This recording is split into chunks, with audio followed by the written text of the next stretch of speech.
पतरस को बाइबल कहती है कि पतरस जब परमेश्वर के पास था तो यीशु मसीह ने कहा पतरस प्रेयर कर ताकि तू परीक्षा में ना पड़े। लिखा सारी रात पतरस ने प्रार्थना नहीं की, सोया रहा। यीशु मसीह ने प्रार्थना की। अगले दिन कौन परीक्षा में फंसा? कौन फंसा? ऊंची आवाज में कैसे फंसा वो?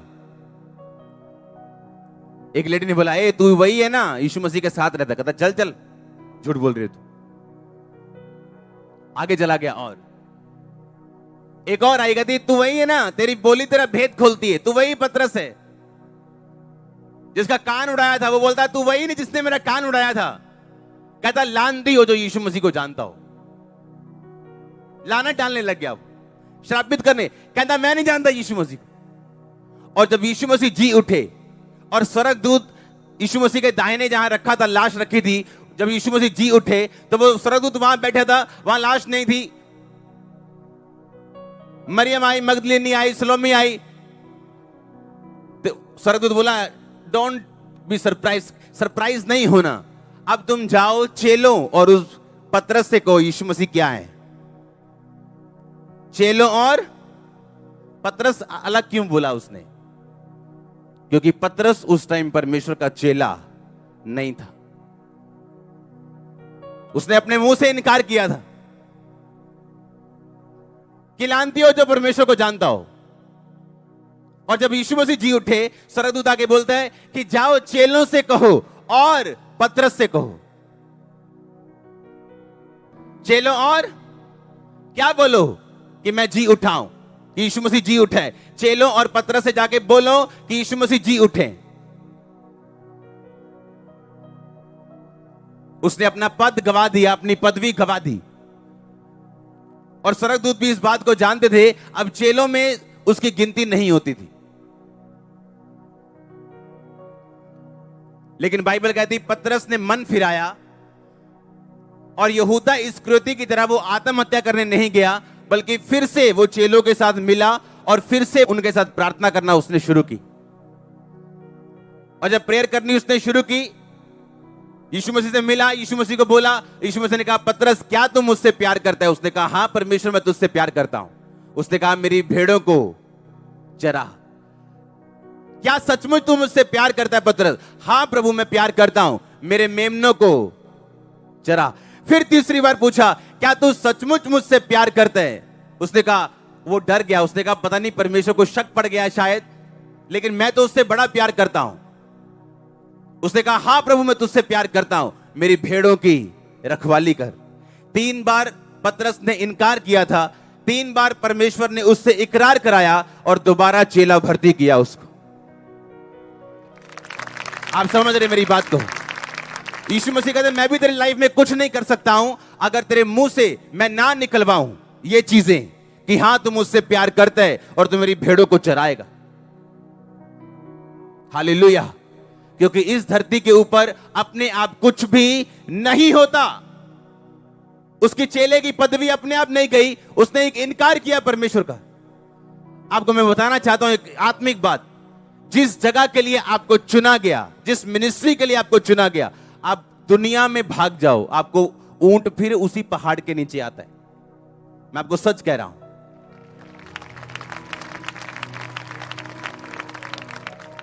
मैं आपको सच कह रहा हूं। जिस मिनिस्ट्री के लिए आपको चुना गया,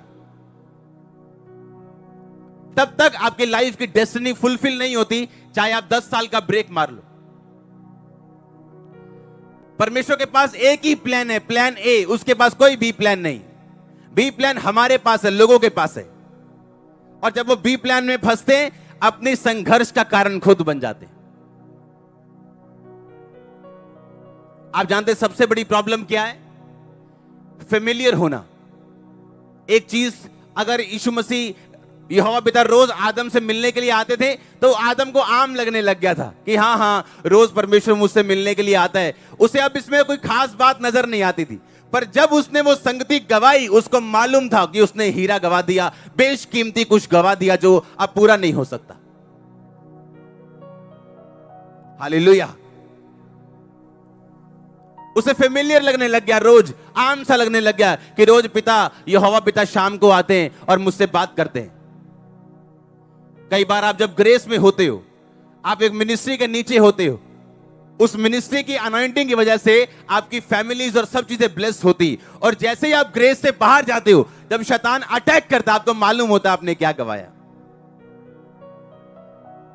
लेकिन अब वो लोग पहले सोशल मीडिया पे इतनी खिलाफत कर चुके होते हैं कि अब उन्हें सोशल मीडिया पे माफी मांगने का दिल नहीं करता, क्योंकि अब वो क्या करें, माफी कैसे मांगे। अब फिर सीक्रेट मैसेजेस करते, हमें माफ कर दो, माफ कर दो, कॉन्टिन्यूज अलग अलग लोग। कभी फेमिलियर मत हो, चाहे 10 बार आपको परमेश्वर का दास मिले, कभी फेमिलियर मत हो। जो जगह परमेश्वर ने आपके लिए ठहराई, उसमें खड़े और अड़े रहो। और इस धरती के ऊपर अपने आप कुछ भी नहीं होता। पतरस ने प्रेयर नहीं की, सोया रहा। यीशु मसीह ने प्रार्थना की, अगले दिन क्रूज पे चढ़ने के बावजूद भी पिता से अलग नहीं हुए। पतरस परीक्षा में फंसा, 3 बार इनकार किया, चेलों के बीच से निकल गया। है तो चेलों में ही था, पर स्वर्गदूत उसे परमेश्वर का चेला नहीं समझते थे, क्योंकि इस धरती पे अपने आप कुछ भी नहीं होता। मैं कभी समझ नहीं पाया था, 15 साल हो गए मेरे को परमेश्वर में, कि सुलेमान को परमेश्वर ने इतना धन क्यों दिया। कभी मैं समझ नहीं पाया था। इतना मालूम था, हाँ उसने बुद्धि मांगी है तो परमेश्वर ने उसको धन दिया। अब उस तरह का परमेश्वर नहीं धन देता, या उस तरह की कॉलिंग नहीं है अभी हमारी किसी की। वो राजा था, हम याजक और राजा दोनों हैं। आमीन। लेकिन परमेश्वर का कोई भी काम वेस्ट नहीं है, उससे कुछ सीखने को मिलता है। जब मैंने बाइबल को पढ़ा कुछ दिन पहले, और जब भी मैं बाइबल पढ़ता हूं, मैं कभी ऐसे नहीं पढ़ता हूं कि हाँ कुछ प्रीच करना है, चलो बाइबल पढ़ते हैं। मैं इतिहास की पुस्तक पढ़ रहा था, जहां पे नाम लिखे, उसका नाम ये है, द्वारपाल। 3000 लोगों को ड्यूटी दी गई द्वारपाल की।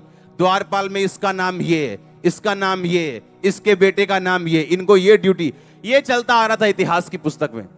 पढ़ने में बोरिंग लगता है, लेकिन वो पढ़ना मैंने छोड़ा नहीं। उसके बाद एक ऐसी रेवलेशन आई, आपकी और मेरी दोनों की लाइफ चेंज होगी।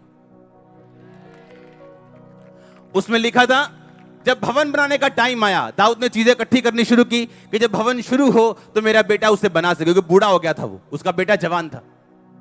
और परमेश्वर ने कहा तेरा बेटा बनाएगा।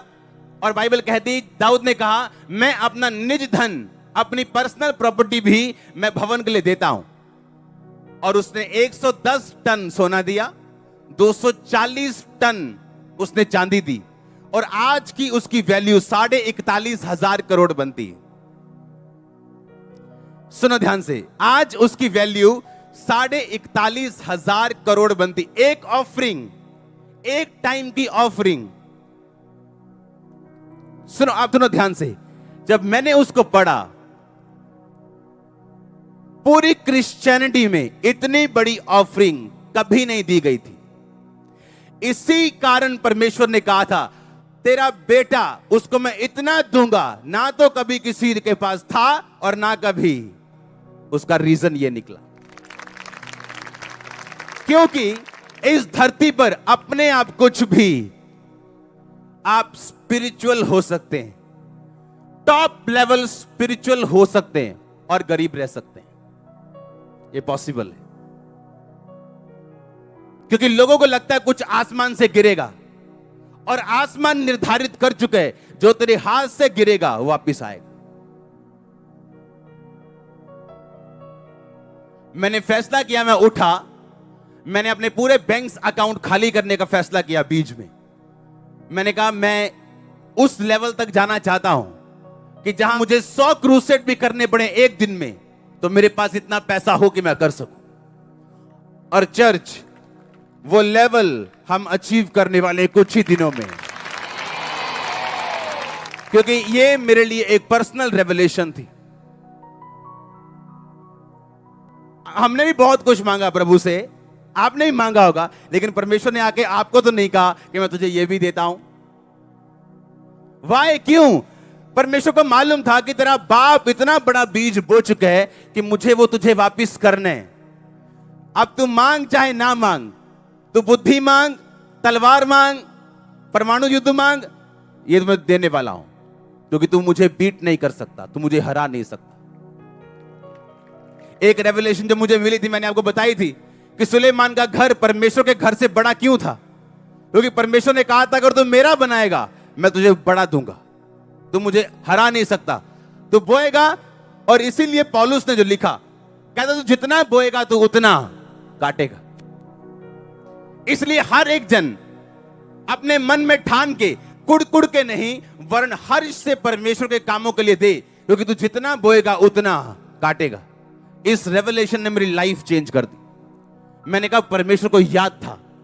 दाऊद ने कहा मैं अपना पर्सनल, क्योंकि राजाओं के पास अपना पर्सनल प्रॉपर्टी होती थी, उनके पास जमीनें होती थी पर्सनल, लोगों से टैक्स अलग आता था, वो टैक्स पब्लिक के कामों में यूज होता था। लेकिन राजा की पर्सनल जमीनें होती थी जहां की फसलें आती थी, राजा के पर्सनल गिफ्ट्स आते थे, लोगों से सोना आता, चांदी आती थी। 110 टन सोना उसकी पर्सनल ऑफरिंग थी। और परमेश्वर ने कहा डोंट वरी, तू मुझे हरा नहीं सकता, मैं तेरे बेटे को इतना दूंगा कि तेरा बेटा, बाइबल कहती इतना सोना और चांदी सुलेमान के दिनों में था कि लोग उसका मूल्य पत्थरों सा हो गया था। इतना सोना उसके राज में था, सुलेमान के राज में पत्थरों सा मूल्य था उसका। रीजन क्या था? अगर आप ध्यान से बाइबल पढ़ें तो सुलेमान को जब परमेश्वर ने ये बुद्धि दी थी तो उसे सामने आके नहीं दी थी, दर्शन में दी थी। आज आपने टेस्टिमनी सुनी होगी, आज थर्सडे, पिछले संडे, कि आप मेरे सपने में आए, आपने ले हैंड किया और उसके बाद मेरी, जब मैं उठा तो मेरी लाइफ में वो बीमारी फिजिकली गायब हो चुकी थी। सुना कि नहीं सुना? वो मैं नहीं था, वो कौन था? खुदा का दूत था। आमीन। और हमेशा वो अपने दासों की शक्ल को यूज करते हैं। और जब आप इस टेस्टिमनी को सुनेंगे, बाइबल कहती जब ये दर्शन सुलेमान को आना था उससे पहले उसने 1000 होम बलि, 1000 जानवर बलि किए थे। उस बीज में एंटर करने के लिए भी उसने एक बीज दिया। वो बीज उसको एंट्री करा के ले गया, उसको बुद्धि दी। बुद्धि के कारण उसको परमेश्वर ने ऐश्वर्य दिया और पैसा दिया। कितने मेरी बात को समझ रहे हैं?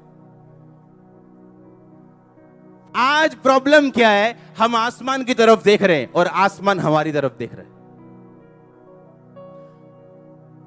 हम ऐसे करके खड़े हैं, प्रभु कब दया करेगा, और प्रभु नीचे बाइबल रख के बैठा कि भाई तू कब बाइबल पढ़ेगा, कब सीक्रेट पढ़ेगा, कब तुझे मालूम होगा कि अपने आप कुछ भी धरती पे नहीं होता। हालेलुया। मैं हैरान था। बिगेस्ट सीड क्रिश्चियनिटी में दाऊद तक, आज तक बिगेस्ट सीड। मैं हैरान था। मैंने कई राजा पढ़े हैं बाइबल में पुराने नियम के, जब वो अमीर होते थे, वो अमीर होने के बावजूद परमेश्वर के भवन में मुरम्मत होने वाली होती थी, पर वो करवाते नहीं थे और लोगों से मांगते थे और मुरम्मत नहीं करवाते थे। पर आप हमेशा दाऊद का राज देखोगे, वो बूढ़ा होके गया, उसका बेटा, उसका पोता, अगर आप देखोगे वो लंबा चले। क्यों? उनको पैसे से नहीं, खुदा से प्यार था।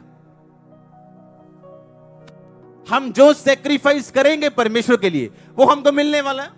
अगर मुझे गरीबी के श्राप तोड़ने, मुझे आगे आना है बोने के लिए। अगर मुझे परीक्षा से बच के रहने, मुझे प्रार्थना करनी, मेल मिलाप करना है, मुझे बपतिस्मा लेना है। क्योंकि परमेश्वर ने आपको अरेंजमेंट्स दिए, आपको स्ट्रक्चर दिए, आपको बिल्डिंग दी है, उसके अंदर घुसना आपने, जो आपको चाहिए उसमें से लेना आपने। आपको एक अलमारी दी है, चाबियां दी है, अब जो खाना आपने खोलना है उसकी चाबी आपने लगानी है। परमेश्वर ने नीचे आके उसकी चाबी नहीं लगानी। सुलेमान को क्यों बोला खुदा ने कि मैं तुझे इतना दूंगा, आज तक तेरे पहले किसी को नहीं मिला इतना? क्या कोई खास रिश्वत दी थी सुलेमान ने? बाइबल कहती परमेश्वर किसी का पक्षपात नहीं करता। अगर यूहन्ना बपतिस्मा वाले ने गलती की, सिर कटा कि नहीं कटा? उसने ये तो नहीं देखा कि अच्छा ये यूहन्ना है, इसकी गलती छोड़ दो। नो, जो उसने बोया वो उसने काटा। और उसी तरह से परमेश्वर ने कहा आप, अब तक कोई राजा इतना अमीर नहीं था, क्योंकि अब तक किसी ने इतना बड़ा बीज नहीं बोया था। ये परमेश्वर का हाथ दिखाता है कि वो हमारे लिए उतना वफादार है जितने हम उसके लिए वफादार हैं। आज हम डर रहे हैं बपतिस्मा लेने के लिए, क्योंकि हमारा पड़ोसी हमें देखता है, हमारे घर वाले, हमारा समाज में क्या बोलेगा, ले आई तू हिदा आ ले आओ है ऐसी हूं तू आ ले लिया। और परमेश्वर उतना ही आपके लिए खड़ा होगा जितना आप उसके लिए खड़ा होंगे। सीधा हिसाब है, बाइबल टेढ़ी मेढ़ी नहीं है, ये बहुत गुंजलों वाली पुस्तक नहीं है, ये बड़ी सीधी सीधी सीधी परमेश्वर की आवाज है। ये बड़ा सीधा सा रास्ता है, ये तंग जरूर है पर है सीधा। पर लोगों को घूम घूम के जाने की आदत है, रास्ते में बियर पी के चलते हैं, हाँ, दो कष्ट लगा के चलते हैं, थोड़ा घूमने की आदत है। घूमो, करो टाइम वेस्ट, बाद में पछताने से कुछ नहीं होगा, क्योंकि परमेश्वर आपको वही देगा जो आप उसके लिए करेंगे। आमीन। एक ही चीज है जो आप उसके लिए कुछ नहीं करते और आपको मिलती, वो है साल्वेशन, मुक्ति। आप ये ना कहे मैं बड़ा अच्छा था, खुदा ने मुझे चुन लिया। आप ये ना कहे मैं बड़ा धर्मी था, 10 साल से परमेश्वर को पहाड़ों पे सब जगह खोज रहा था, परमेश्वर ने मुझे चुन लिया। नो नो, उसने कहा अनुग्रह से तुम्हारा उद्धार हुआ। पर उद्धार होने के बाद, प्रभु की दया होने के बाद, अब सब कुछ आप पे निर्भर करता है कि आप क्रिश्चियनिटी को कैसे लेते हैं। हालेलुया। जब आप नाइजीरिया में जाएं,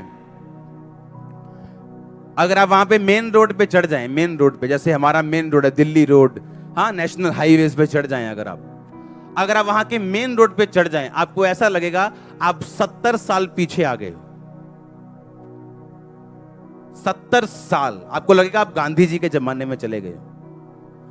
धुआं छोड़ती गाड़ियां, एक ट्रक नहीं मिलेगा वहां आपको जो धुआं ना देता हो, जिसका इंजन सील ना हो, जिसका इंजन फटा हुआ ना हो।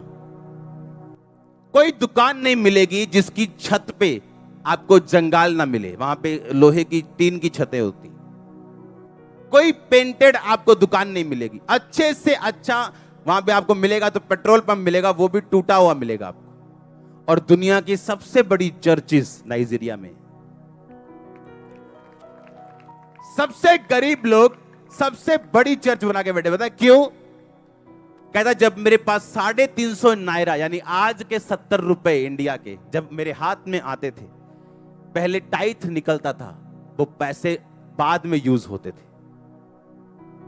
और आज जब वो चर्च जगह लेती तो 5-10 एकड़ नहीं लेती, वो ऐसे लेती 30,000 एकड़ ले लो, 20,000 एकड़। और ऐसा नहीं है कि वहां पे गरीब चर्चे नहीं, आज भी पास्टर्स वहां भूखे मर रहे हैं कई। पर जिन्होंने ये बात समझ ली कि परमेश्वर ने कुछ नहीं करना, हम एक सिस्टम में आ गए, उद्धार हो गया, अब हमें कुछ करना है। आमीन।